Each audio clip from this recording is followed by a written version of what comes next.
Hi, this is Gary with MACMOST.com. Today, let's take a look at using the new Focus feature in macOS Monterey.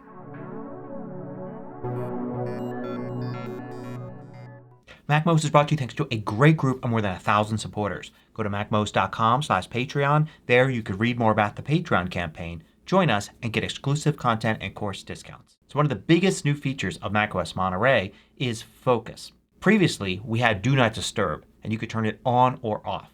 And in Do Not Disturb mode you would get fewer notifications, fewer interruptions. But now with Focus you can highly customize Do Not Disturb. And you can set alternate modes. So you can have several Do Not Disturb modes for different situations and easily switch between them. First, let's look at how to set this up.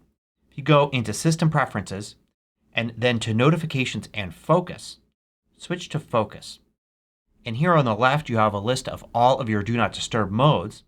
And then on the right you'll have the settings for the currently selected one. So with the default Do Not Disturb we can customize it. Here we can set allow notifications from and then people or apps.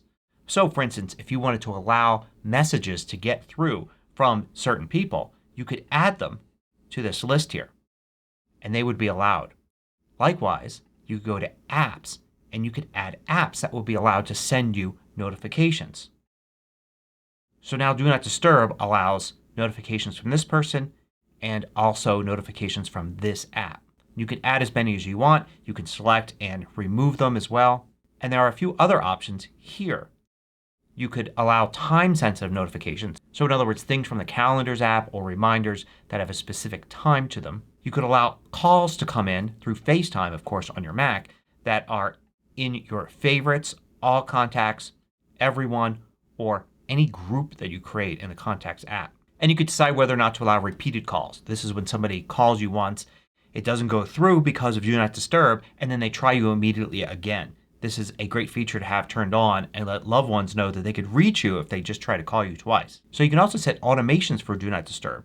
So you can go down here and click the plus button and you could have a time-based automation.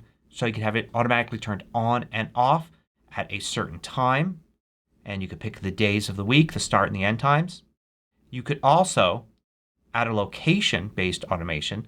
This is more useful on the iPhone, of course, but it will work on your Mac too. So if you use your MacBook at work and at home, you could actually set up those addresses in Contacts and have a mode automatically go on depending upon your location.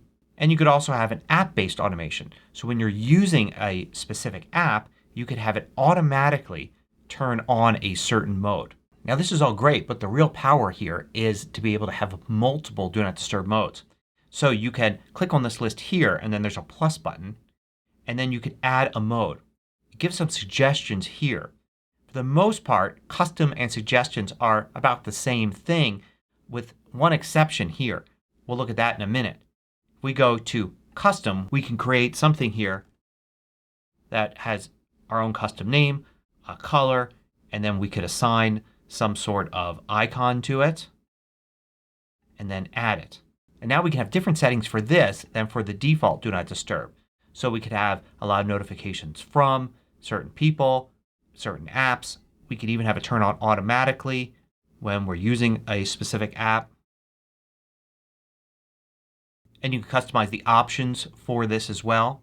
You can add as many of these as you want. So for instance let's add a reading mode. And maybe for this we'll allow more people to get in touch with us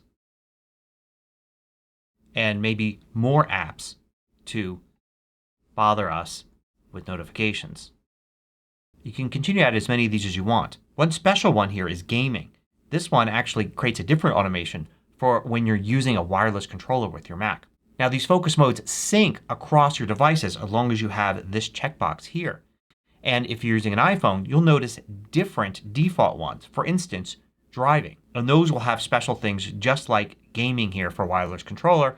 The driving one will automatically go on while you're driving your car. So once you have these set you could go all the way here into System Preferences and use the switch to turn on a mode.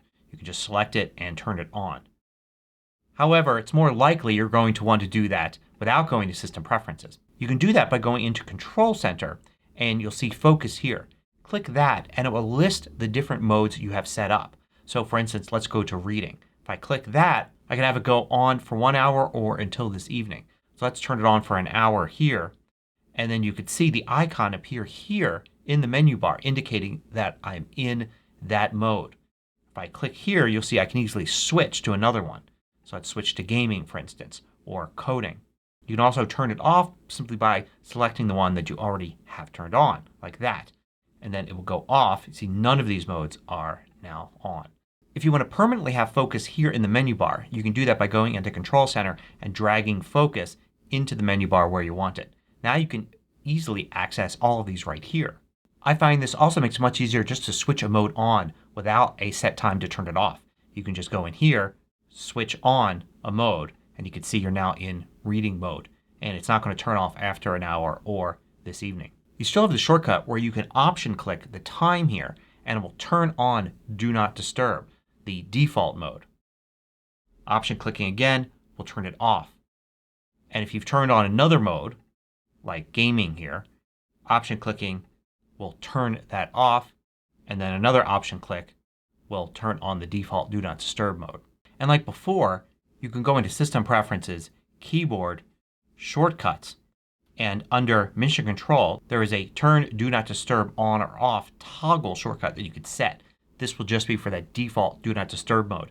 It doesn't look like there's a way to set a keyboard shortcut for the other modes. So there's also this checkbox here at the bottom, Share Focus Status. What happens there is if you have that turned on, somebody else who's using the Messages app on their Apple product would see a little notification if they try to message you saying that notifications have been silenced right now. So that's kind of useful.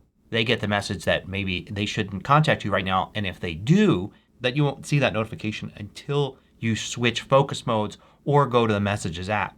Inside of Messages, if you go to the I button right here, you'll see that there is a checkbox, Share Focus Status. So you can actually customize this for conversation. So you could have this turned off for conversations where you don't want people to see that, and have it turned on for conversations where you want somebody to see that little notification in their Messages app. And by the way, when they do try to message you, they'll get a little link there that they could tap, and that would send the notification through anyway. So people have the ability to contact you in an emergency. So there's a look at the new focus feature in macOS Monterey. You can easily add and remove these focus modes.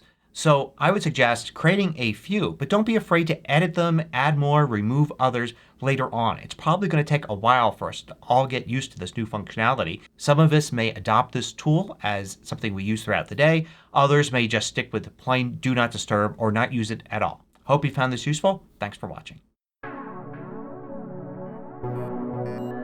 If you liked this video, click the thumbs up button below to let me know. I publish new tutorials each weekday. Hit the subscribe button so you don't miss out.